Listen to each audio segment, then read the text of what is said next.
और आज धर्मशाला नगर निगम का जो चुनाव हो रहा है उस संदर्भ में माननीय रजनी पाटिल जी और हम घोषणा पत्र को जारी करने के लिए आज आपके बीच में आए हैं।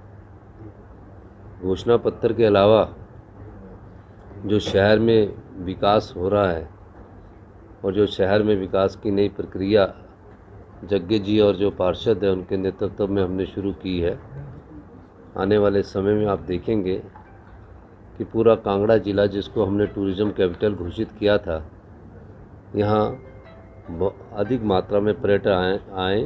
कैसे आएँ, इस दृष्टिकोण से हमारी योजनाएं ने यहाँ स्वरूप ले लिया है और कुछ समय में ये जल्दी ही शुरुआत इसकी होने जा रही है। पिछले दिनों मुझे देवेंद्र जग्गी जी मिले थे और इंटरनेशनल स्टैंडर्ड का हम एक यहाँ कन्वेंशन सेंटर तपोवन के पास बनाने जा रहे हैं और निश्चित रूप से उसमें 400-500 करोड़ रुपया हमारा खर्च होगा।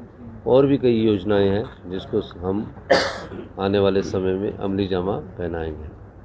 अब मुख्य मुद्दा है चुनाव, और यहाँ से जो प्रत्याशी थे, जो कि यहाँ पीछे जो कांग्रेस पार्टी के प्रत्याशी थे, वो पार्टी छोड़कर भारतीय जनता पार्टी में चले गए। और निश्चित रूप से जब वो कांग्रेस पार्टी में थे तो उन्हें यूडी मिनिस्टर बनाया हुआ था, तब वो कार्य कर रहे थे। अगर उन कार्यों की समीक्षा की जाए जो कांग्रेस के समय थे, उसमें वीरभद्र सिंह जी मुख्यमंत्री हुआ करते थे हमारे, और ये यूडी मिनिस्टर हुआ करते थे। तो उस समय कांग्रेस पार्टी ने स्मार्ट हमारा ये सिटी का प्रोजेक्ट लाया था, लेकिन स्मार्ट सिटी के प्रोजेक्ट में कई ऐसी योजनाएं हैं जिसको स्वरूप देना चाहिए था, लेकिन उसमें कुछ ना कुछ खामियां और कमियां पाई गई है। आज चुनाव नगर निगम के हो रहे हैं। नगर निगम पर हमारे सभी प्रत्याशी यहाँ चुनाव लड़ रहे हैं और चुनाव चिन्ह पर ये प्रत्याशी चुनाव हो रहे हैं। तो पिछले दिनों पूरे पार्षद मुझे मिले थे, जग्गी जी के नेतृत्व में पूरे पार्षद मुझे मिले थे।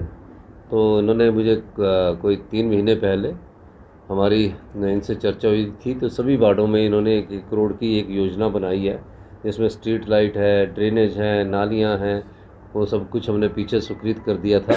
लेकिन चुनाव आ गए तो अभी चुनाव के समय उस कार्य को शुरू नहीं किया जा सकता। 17 के 17 वार्डों के लिए यानी कि 17 करोड़ रुपये स्वीकृत पहले हो चुका है और आने वाले समय में उस पर कार्य शुरू करेंगे। उसकी घोषणा हम इसलिए नहीं कर सकते क्योंकि आचार संहिता भी लगी हुई है।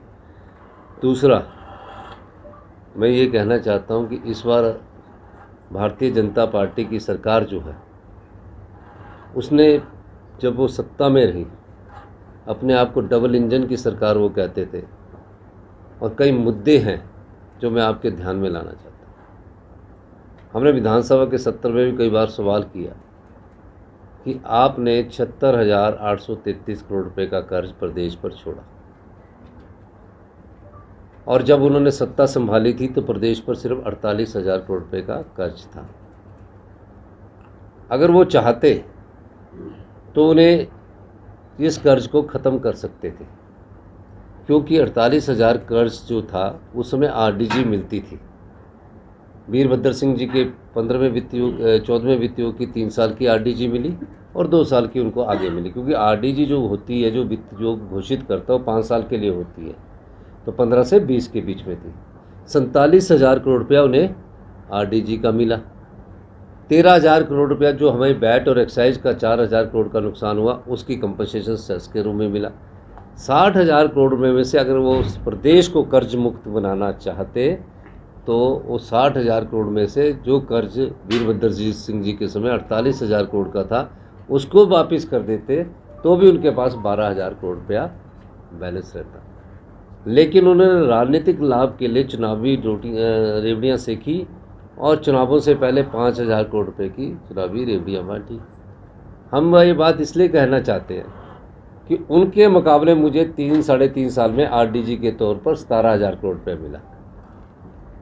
यानी कि अगर पूर्व की भारतीय जनता पार्टी की जयराम सरकार पूरा जो कर्जा था, जो काफ़ी समय से चल रहा था, 48,000 करोड़ तक ही पहुंचा था, अगर उसको वापस कर देती तो भी उनके पास 12,000 करोड़ रुपया एक्स्ट्रा बचता, 48,000 करोड़ रुपया देने के बाद। हमें 17,000 करोड़ रुपया का अभी तक आरडीजी मिली है। हमने 17,000 करोड़ रुपए की जो आरडीजी मिली है उसका सदुपयोग किया है, जनता का पैसा है और जनता के पैसे का सदुपयोग किया है।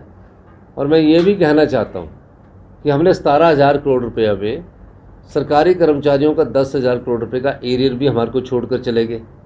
अभी हमने 70 साल से ऊपर के कर्मचारियों का एरियर दिया, क्लास 4 के कर्मचारियों का पूरा एरियर दिया, और भविष्य में जो उनका थोड़ा बहुत एरियर है उसको भी हम जल्दी ही अपने संसाधनों से पूरा करने चाहते हैं। बीजेपी की सरकार के समय 1,000 करोड़ की बिल्डिंगें बन गई।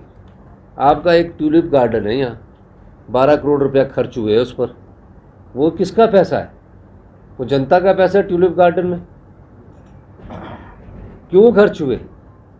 इनकी सरकार के समय 1,000 करोड़ की बिल्डिंगें अपने ठेकेदार मित्रों के लिए दे देगी, जो आज यहाँ खाली पड़ी है।